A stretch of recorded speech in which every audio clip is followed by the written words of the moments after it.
Karon di ay mag-arrange ko aning grocery nga gi-grocery sa ako ang brother-in-law nga online. Ay namo pangutanag unsa na dira basta kay makaon na tanan di po ko hilig magbasa-basa kay di ko kasabot og ilang gipang sulat diri kay Armenian man o may English dinhi dayon.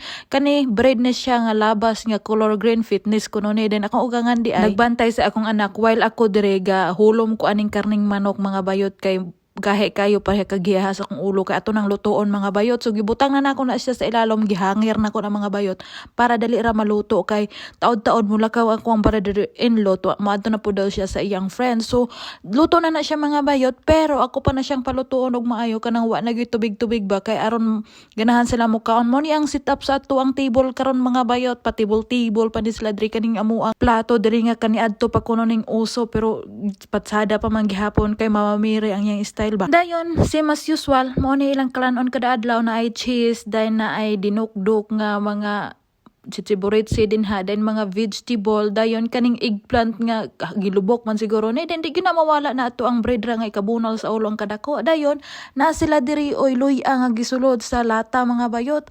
Dayon ang akong ugangan di ay wala natulog pa may galuto og kalanon sa akong anak. Ang karing manok, dayon ang ato ang rice, potato ug ang carrots. Di man gini siya masumhanan ning kalan-on na kay ganahan magyud kayo siya. So mga bayot luto na nga to ang recipe karon ning ako ang gibutangan og potato karon malami-lami puning na ay design gamay bang ato ang kalan-on karang adlaw. Then wal galuto ko akong anak gadula diri kauban sa iyang tati. Mao di ay siyang wala siya nagsigit-sagit kay gadula ani iyang ambot unsa ta guliling man siguro ning dukduk-dukdukon. Dayon mga bayot nang gawas ibig kajot sa akong anak unya makalimot akong anak ug unsay porma dakal-dakal mga bayot. So mao pay paguli namo mga bayot. Gikan mi sa pikas balay.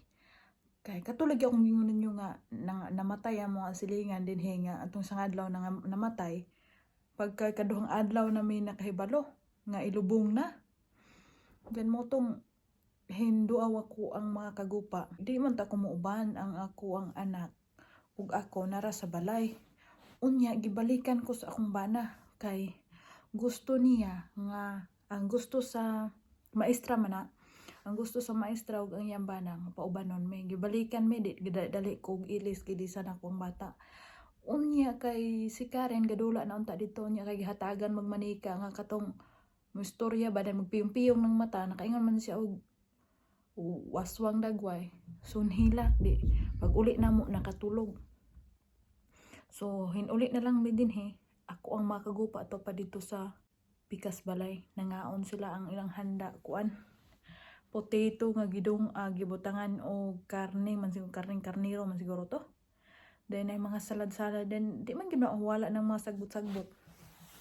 Mao gipang kaon na mo akong gikaon murag half ra nga potato kay gahilak lagi akong anak kay makiguli. Oras ra 10 na dai sa gabi. Mao pagkatulog sa akong anak pod pero gayaw-yaw ko ay. Sila man gud dinhi ug naay mamatay dili hayaon sulod sa balay. Naay sa ato pa kapilya ba. Naay kapilya nga ila ang bayaran. Dito dito hayaon ang minatay. Dayon inuras ang bisita. Kay kato lang akong ugangan nga laki namatay. Isa ka adlaw 3 hours na siyang mabisita. Then human pauliu na tanang pamilya. Way mahibilin gawa sa minatay. Dayon pagka ugma na pod 3 hours ra gihapon, 3 days ra silang makita. O 3 days ra siyang ug sa ato pa bidzilan ba. 3 days ra pagka human og 3 days ilubong na siya. So, mao to mga bayot. Kaya di na ko magbanha-banha ding maayo kay akong anak natulog. Thank you for watching and see you next video. Bye-bye.